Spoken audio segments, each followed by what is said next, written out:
afternoon. Pursuant to the provisions of Section 2.68.030 of the Metropolitan Code of Laws, notice is hereby given that if you are not satisfied with the decision made by the Metropolitan Transportation Licensing Commission, you may appeal the decision by petitioning for a writ of certiorari with the Davidson County Chancery or Circuit Court. Your appeal must be filed within 60 days of the date of entry of the Metropolitan Transportation Licensing Commission's decision. We advise that you seek your own independent legal advice to ensure that your appeal is filed in a timely manner and that all procedural requirements have been met. We have a smaller crew today, but we do have a quorum. Mr. Fields, I know you've circulated the minutes to the commission members. Does anyone have a motion regarding those minutes? Move approval. Second. All those in favor? Aye. Motion passes. First item on our agenda of substance is falls under the records category. We've got a new record company license request from American Towing. Mr. Fields. American Towing has applied. Representatives here from the company. Everything is in order for approval. Does the commission have a motion regarding the request for license? Move approval. Second. All those in favor? Aye. Request passes, or is granted. Next item, we've got other vehicles for hire or certificate requests from MVP Transportation, Roundabout Transportation, and West Haven Carriage. Mr. Fields, I know you've also circulated those papers to the commission members ahead of time. Is there anything else to add? Representatives of all the companies are here. The only thing I would add to, Mr. Klingenberg is the owner of MVP Transportation.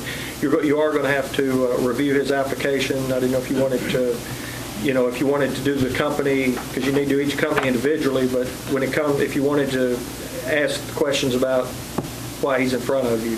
Gotcha. And what's his name again? Mr. Klingenberg, Anthony W. Klingenberg. If I may ask the chair, are we on West Haven or MVP? MVP. MVP right now. Sorry. But Mr. Fields points out that we should probably review Mr. Klingenberg's new driver permit request before we address the MVP transportation certificate request.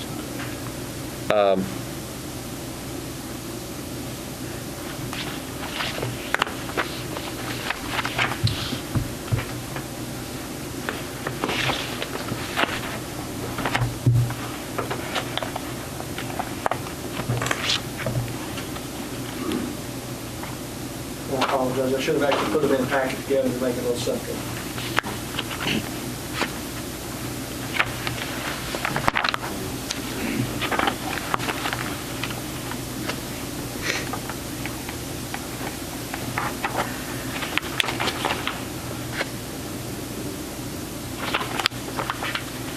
As you're looking at, Mr. Klingenberg failed to list a 1994 charge. Other than that, everything else was listed appropriately. In speaking with him, that particular charge was a juvenile charge.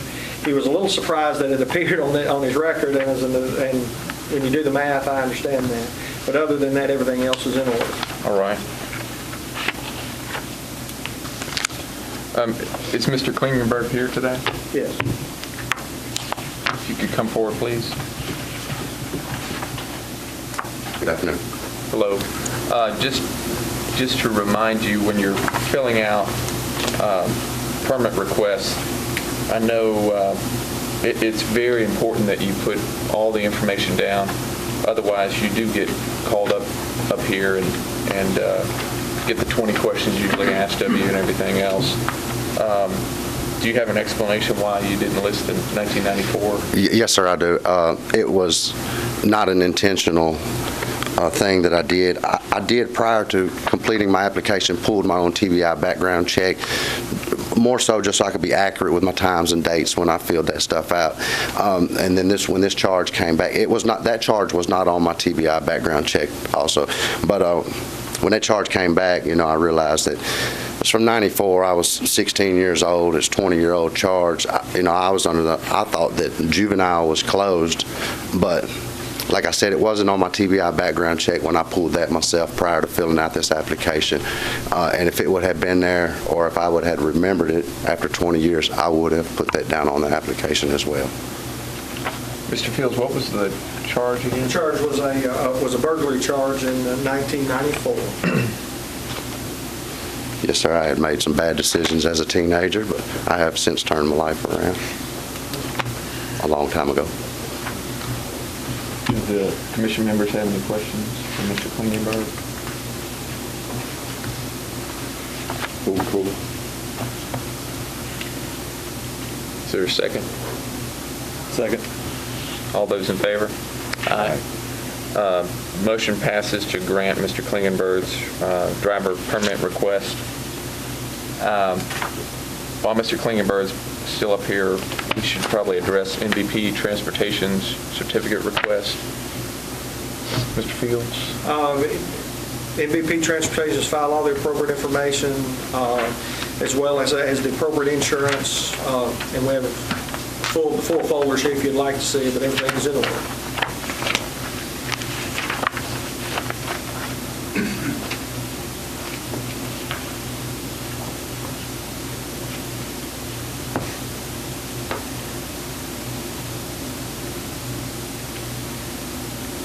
I move for approval. Second. All those in favor? Aye. Motion passes. Thank you, Mr. Klingenberg. Thank you, guys. Do I need to stay? Thank you, guys. So come to the office and finish the... Next is Roundabout Transportation certificate request.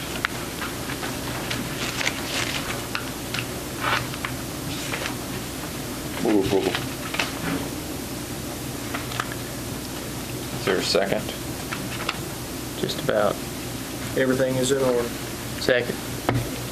All those in favor? Aye. Motion passes.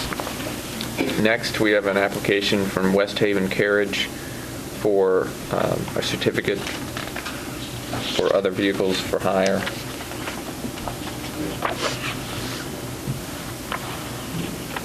Move approval.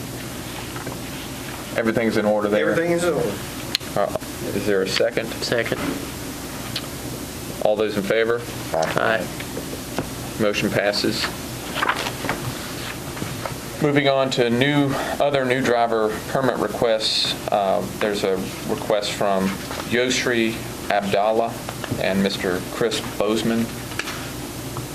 Mr. Fields? I'm not sure Mr. Abdallah is here today. Mr. Bozeman is here. Mr. Bozeman, in Mr. Bozeman's case, he was originally applied last year. One of the inspectors denied the application. He has reapplied. Based on a review of his application, while he has some extensive charges, the last charge he has was I think back in 2005. And his last charge was in 2005, and everything would be in order and approvable, other than the inspector. When the inspector denied it, I felt that it needed to come to the commission, but everything is in order, and there's nothing that would prohibit him from being a driver. What were the reasons the inspector denied the... The original documentation did not indicate that. I'm assuming, based on the number of old charges, there were several charges that are from more or less from 2000. If you look at the one from 10 years ago, 2003, there were some domestic violence charges. They were all prior to 2004, and we've not had any additional charges since then. So 2005 was the last charge. Yes, 2005, the charge was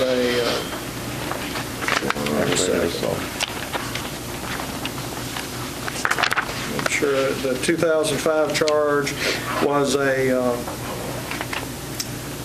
actually a driver's license issue. He violated probation in 2004, and that was related to a domestic violence. So 10 years ago. Is he here today? Yes, he is. I see he's listed 30 separate instances in which he's been charged with a crime. But you're right, Mr. Fields, the last one is from 2005. There's one from 2013. That was involving an accident with property damage. Okay. We asked him to list all charges of any kind, including accidents. So the only reason he's here is because the inspector flagged it. Correct. You think it was because it was within 10 years at the time? It could have been. It could have been. He was counting felony, and now he's outside that 10-year parameter. range.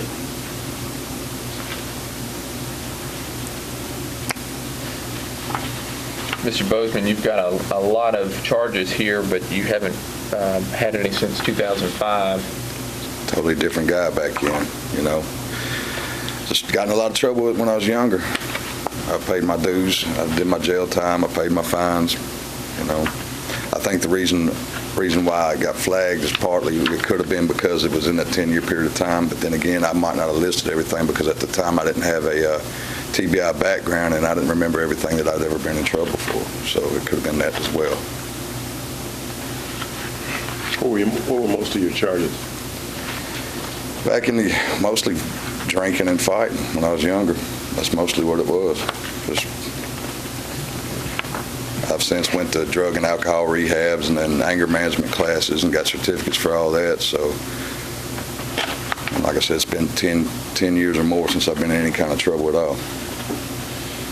You listed Metro Livery on your application. Yes, sir. Have they promised to give you a job? Yes, sir. They were supposed to have a representative up here today, but they said that just to tell you that they were good with it. They know all about my past and everything.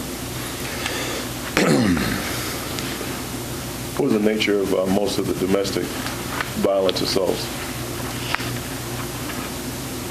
Say the last one.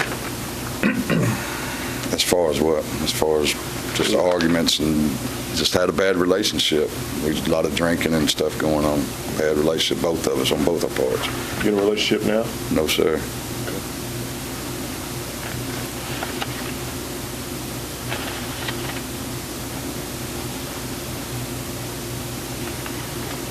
Are there any drug or alcohol-related charges?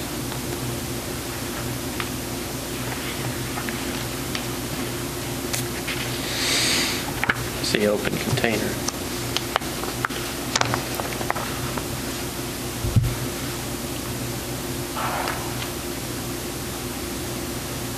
That was from 2001. It's 13 years old. 13 and a half. Has he submitted to a drug test? He would have taken he has DOT physical and a drug test. He would have been negative and we wouldn't have brought him.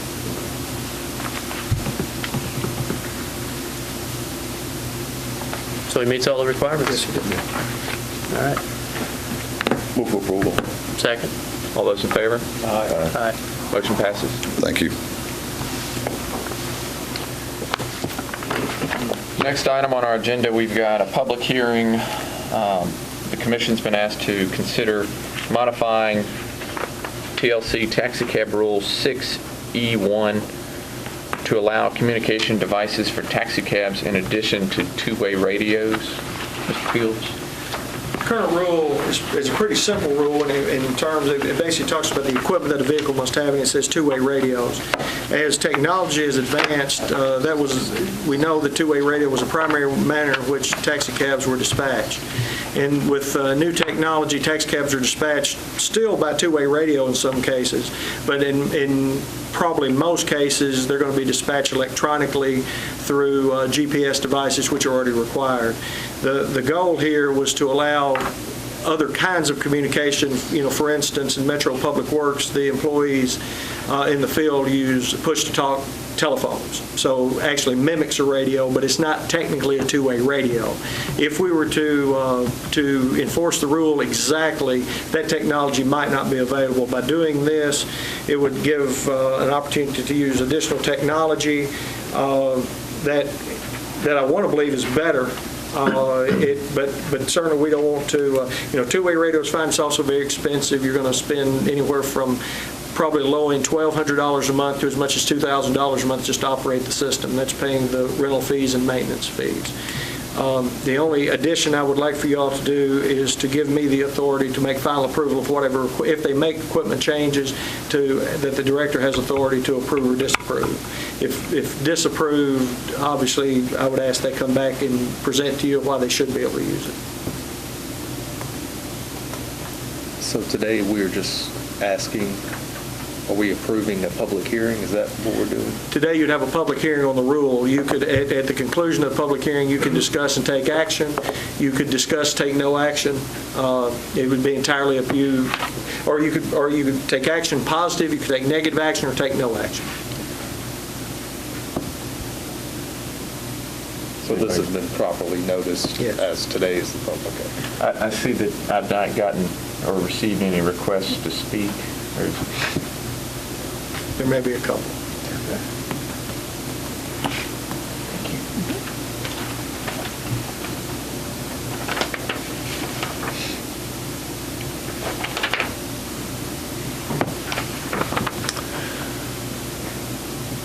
Mr. Jim Burrow.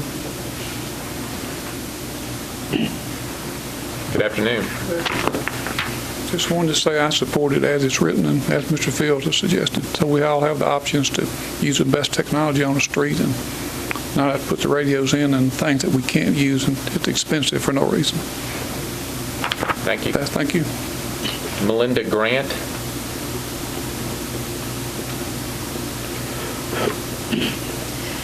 I just want to bring up the fact that technology just keeps going forward and forward, and we're on the cutting edge of technology. So they keep coming up with new, better ideas. So I just want to ask you to be open to that and what Mr. Field said. Thank you. I also have a request to speak from Mr.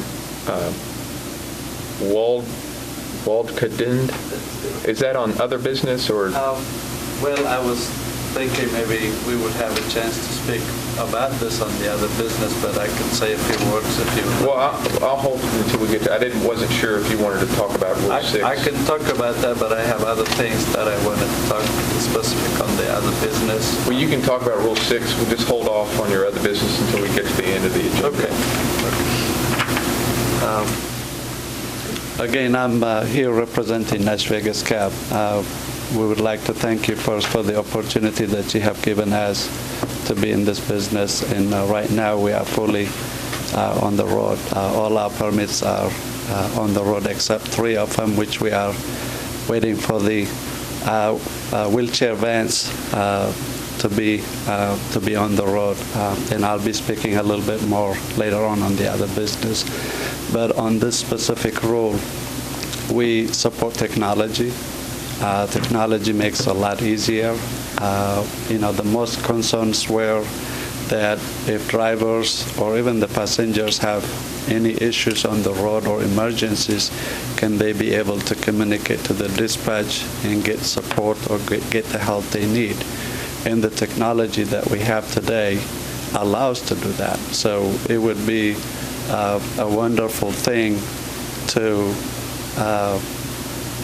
make this option available if companies can afford to do that, on top of the either the two-way radios or just by itself as well. So we like technology. We encourage every company to use the technology to have what's available for them.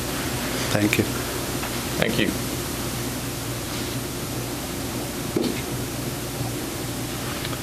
Are there any other persons that'd like to speak on Rule 6? At this point, we'll close the public hearing portion for reconsideration of the language of Rule 6, and now open deliberation amongst the commission members. I believe it's a great idea. We should change with the times. Cell phones are more easily accessible, may be good for the drivers also with internet-connected devices for traffic issues and emergency situations, so I like it. Is there any specific language that we need to adopt that would cover the things that were discussed earlier? Well, what I was suggesting was something in the order of a two-way radio or a device, because let me say, the way it works, it's in the rules. It says equipment that has to be included. The first item, it just says two-way radios. What I would suggest is it says two-way radios are a device to be used as a method of communication between the dispatch office / operations department and the taxi cab vehicle. A cellular phone or dispatch computer with two-way communication and a panic button that will alert the dispatcher of a taxi cab vehicle in distress and the GPS location of the distressed taxi cab vehicle, so that at all times there are modalities to receive assistance if needed. And I would add that equipment must be approved by commission director. And it still requires that there be a fixed dispatch area, not a, we don't want one of the taxi drivers to be the dispatcher, right? We would not anticipate that someone would be able to, for instance, transfer calls from an office to a mobile unit. Right. Typically, it's going to be an office setting of some kind, even if it's a computer, even if it's, computer-based. So some fixed location, not a mobile. That would be, I don't think I would approve a mobile. The question I have is, right now, cars with two-way radios, are the drivers able to use them while driving, and as opposed to not being able to use a mobile phone while driving? They are able to communicate by the two-way radio now. They should be in a parked position to use the telephone unless it's an emergency situation. Again, I think, obviously I can't speak specifically on every incident, but typically most dispatch is happening now by either a pad or an iPhone, where they're receiving their next assignment and they're communicating back and forth that way. And I also am told that some of the folks that are using two-way radios, they don't always use the radio. They can go to the telephone.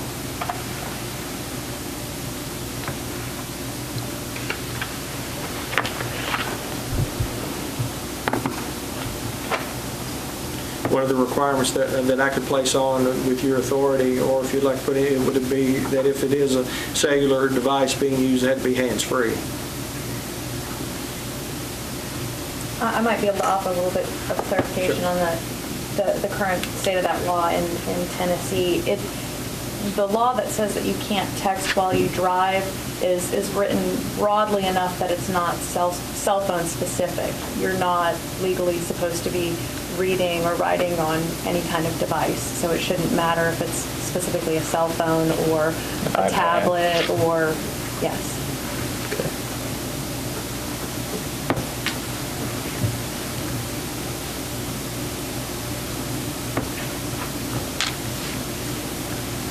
Billy, when you say that a lot of these companies are using or dispatching by, let's say, iPhone, are they sending a text message? How does that work? Again, they could explain it better than I can in terms of the way the technology works. But basically, for instance, if you're using an app, if, for instance, you're using Halo or one of the other applications that are available for taxi cabs, it would be basically going in, the request would be made by a person that goes into a system, the system then sends it out to the car. I think the same technically, it works about the same on most of the new dispatch systems. Again, I think some companies will continue using two-way radios, making the dispatches, but this allows the new technology to be available. I just had a concern from what the legal counselor stated of reading on any device. And I'm thinking to the ride-sharing services that have entered the market, that those aren't available for a patron until, if they're not in service. They're only going to give you somebody that's not in service. So that message would be going in. I don't know if there's a technological way to send a message when somebody's just stopped or in a parked position. So that's just a concern of mine. Again, several of the companies are here. If you want to ask specific questions, they might be able to tell you how that operates. Is that the way it operates?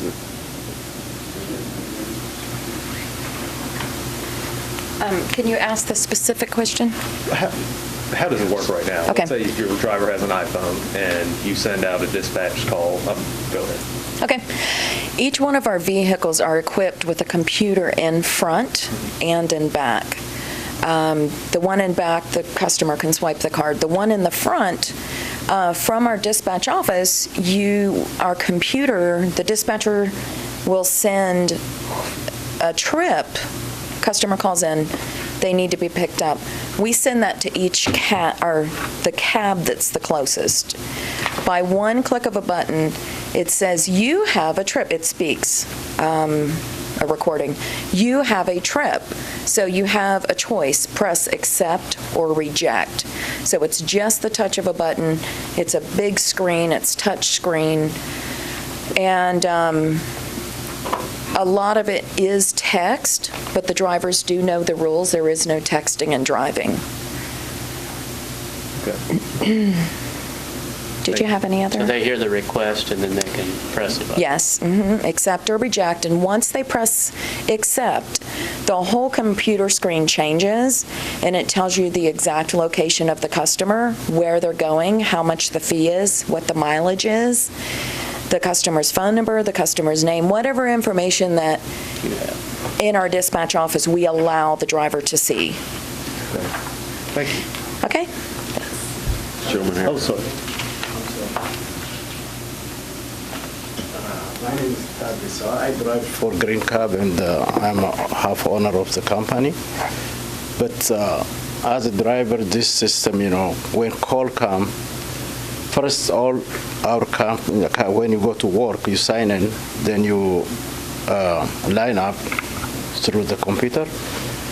So whenever call comes, it goes, first come, first serve. Then when call comes, you press accept if you like call. Then when you accept that trip, it gives you all address and the destination and pick up time and all you have. So before you go there, so you have to set up your GPS, everything. So your driver go there. When you go there, just push button, call out the customer, he comes, because when you're driving, you don't text, but before you do your trip, you have all information. After you pick up the customer, you take him where you go. After you drop him off, you send the message, I drop off the trip, then you clear for the next trip. So actually, there is no texting when you're driving. Everything comes before you start driving, so you have all information. Once you start driving, you don't have to text or no texting when you're driving, Okay.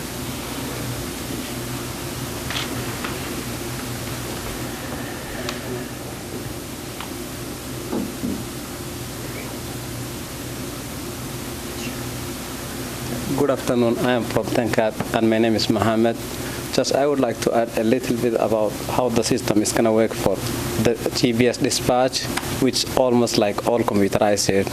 The only thing I would like to add is as soon as we put the system on that call, automatically it will find out the nearest car in that location. Then that car, if he is available or he is not busy, he can just simply get a message like there is a call waiting. Then he has two options, accept or reject.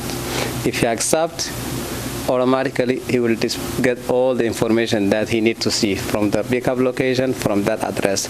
And there is no single place that that driver, he can text or he can send a message. Just it's a push button that he can see all the information. So the only thing that I would like to emphasize is let the company have that option if they need to have a radio or if they need to have that computerized GPS dispatch system. And thank you. Thank you. And just as a reminder, currently Rule 29 of the taxi cab rules prohibit drivers from using cell phones unless it's parked. So they're not making calls. They're not supposed to be making calls and taking calls while they're driving unless it's, and we didn't say hands-free. We would have, in 2002, I don't think we had hands-free. I think today we would probably assume hands-free. Thank you, Mr. Fields. Is there a motion regarding the consideration to modify Rule 6E1? I move to approve the modification for 6 Echo 1 with the proposed wording the director used with the additions of any cell-related activities must be used with a hand-free device, and any equipment must be approved by the commission. Commission for the director. The director. Second. All those in favor? Aye. Motion passes. Next item, we have another public hearing. The commission's been asked to consider modifying TLC Taxicab Rule 7B to establish a process when an insurance carrier's rating is downgraded below the required minimum rating. Mr. Fields? One of the issues that we had when we changed the rules that required a specific insurance level, one of the issues that came up was what happens if the company that's currently covering the vehicle falls below the B+ rating. We sought advice from legal and our director of insurance, and basically what we found was they have to be in compliance all the time. So if that's the case, then they would technically have to stop the vehicle from operating that day until they're able to secure additional insurance from another company that has the B+ rating. We have had that happen with one of the companies that's been downgraded from a B+ to a B. I also understand it's going to probably go back up this summer, but in the meantime, it is still below the B+ level. In conversation with Metro, with Mr. Cobb, again, our Director of Insurance for the city through Metro Legal, he suggested language, and legal suggested language that we add to the end of the rule language such as this. In the event that the insurance provider no longer meets the requirements herein stated, a new policy which complies with the requisite coverage and rating shall be obtained and put into effect by the renewal date if the insurance provider no longer meets the AM Best requirement. And we need to accept that, or again, you have the option of accepting it, taking no action, or not accepting it. Right. But we did need a public hearing. Mr. Fields, have there been any submitted requests to speak from the audience? I know a couple of the insurance folks are here today. They may be able to enlighten and make comments if you have any questions of them. At this point, we'll close the public hearing portion of the request to modify Rule 7B and open to the commission deliberation on the modification request. I think it's a fair modification request, especially being that you could have a driver that gets stuck if their insurance rating drops down. So I would move for approval. Seems reasonable. A second. All those in favor? Aye. Aye. Motion passes. Mr. Fields, that looks like it concludes all the items on the agenda. We do have other business. I only have two things that I have. Okay, there may be something somebody else. That'd be up to you to hear that. Two things I need to report to you that that Nash Vegas Taxi is now operating at 2803 Foster Avenue, Suite 106. It has to be reported to the commission. No action is necessary. Secondly, as you know, June 12th is the date set for the annual Wrecker Zone hearing. I would like to ask that you establish May 14th at 4 p.m. as a deadline for any requests for modifications or any requests made regarding that. Do we need a vote for that? I think you would need to approve that. I would move to approve May 14th at 4 p.m. as the deadline for any applications for the wreckers. Any alterations of zones or request to operate a zone. Any alteration of zone and change of zone. Second. All those in favor? Aye. Aye. Motion passes.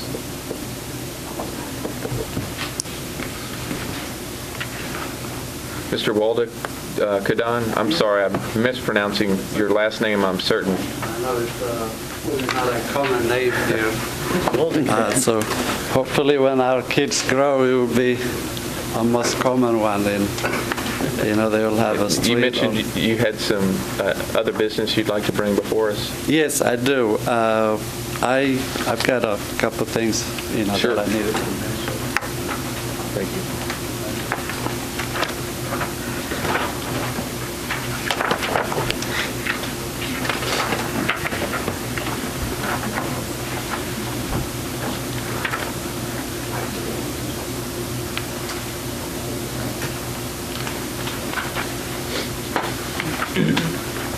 I don't have an extra copy, but I will leave this with Mr. Fields.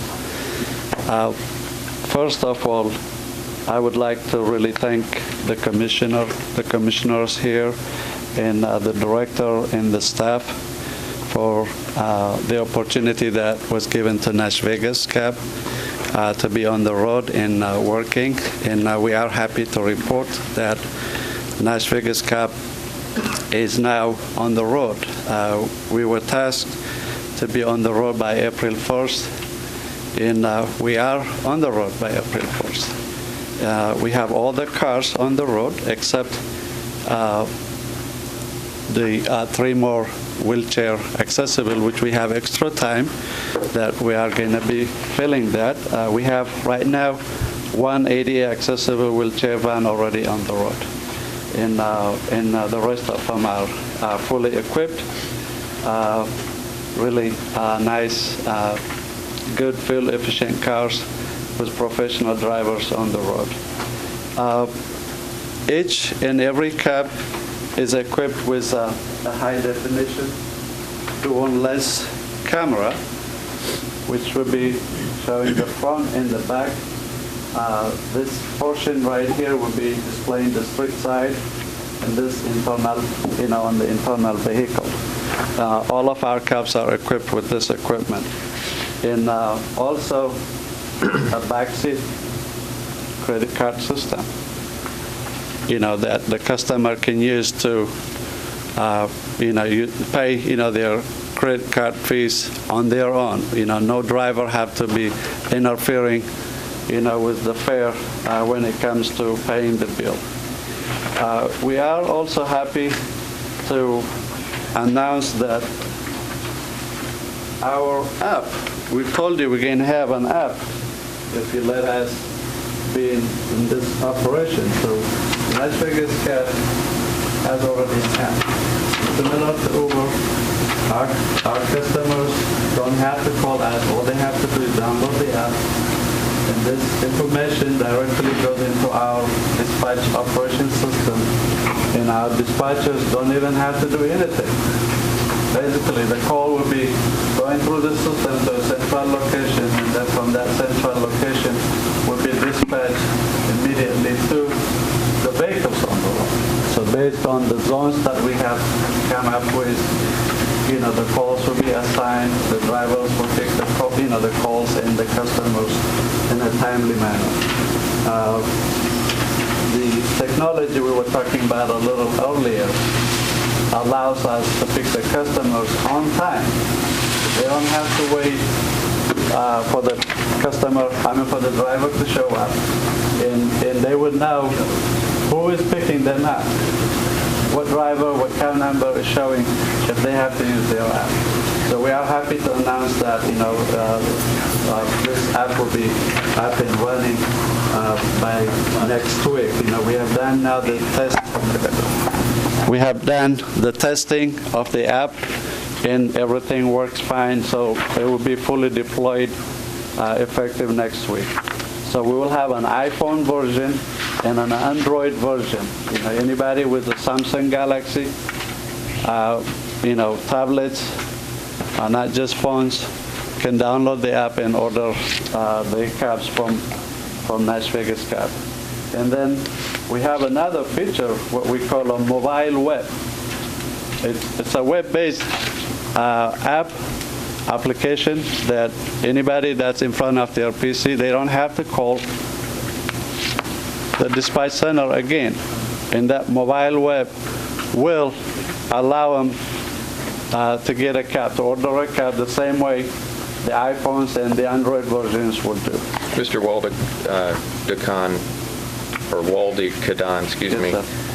The commission ruled already to give the other taxi cab companies additional times to fill in their permits that were awarded to them. If those deadlines come and go and they're not meeting the threshold requirements, the permits don't necessarily get reallocated.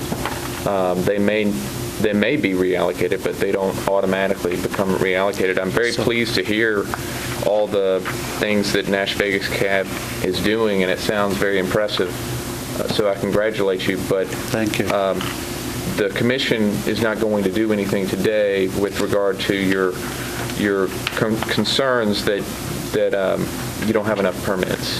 But I appreciate you bringing this to our attention, and certainly I expect you'll be asking us to reallocate permits should these deadlines of September and December come and go, and they're not, those thresholds aren't met. Okay, we are here to report also where we are today. We're just not asking for additional permits, but we think it's our duty to report to you, that based on the deadline that was set, that you all have given us, we meet the requirements, we meet the deadlines. We have 98 drivers with vehicles out there waiting to get the same opportunity that our 35 drivers that are getting today.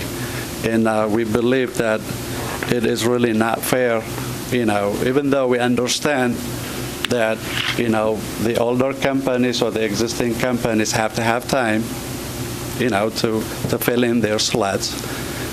It's, tomorrow might be us, if it's today, it's them. But we are asking for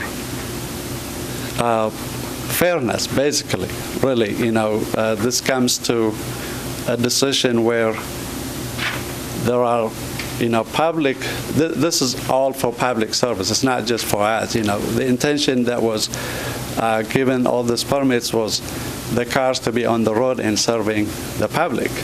And we are ready to do that. So we want the commissioners to know that if you give us the opportunity, we can still accomplish what we have accomplished today in a very short time.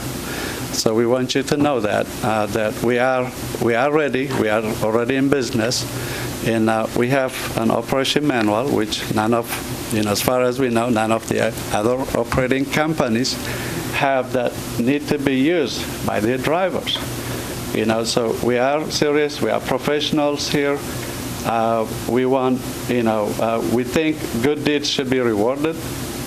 Even though, sometimes companies will have issues, and it's, we are just saying, you just reconsider what you have decided on the previous hearing, and we were basically letting you know when you allowed us to have the permit that all these drivers will be moving around from one company to the other. So this issue, now just kind of showed up, because as we tried to explain, I'm not going to say that you did not pay attention, but at least it was not seriously considered. Because if that was seriously considered, we would not have been in this position today. So if, we are here to serve the public, as Nash Vegas and all of you commissioners, and the main intention needs to be the public's interest. And if we can do that, we should be allowed to operate. So I, again, just ask for you guys to consider, what you have done. And this is affecting us not just by not getting additional permits. Airport, for example, the airport allocation is based on number of permits each company has. The number of permits that these companies are keeping today is what they have. So based on that number, we will be allocated maybe a spot or two or three, whatever the airport determines. And we are at a disadvantage because the cars are not on the road. The permits are still, quote unquote, assigned to these companies, but we are not, benefiting, twice we are being hurt. So we want you guys to be aware that the decision had an impact on other companies like us. So, we just want you to be considerate and maybe reevaluate what you guys have done last time. So maybe there's a fairness out there. Thank you. Okay, thank you. Mr. Fields, anything else? Motion to adjourn. Second? All those in favor? Aye. Meeting adjourned.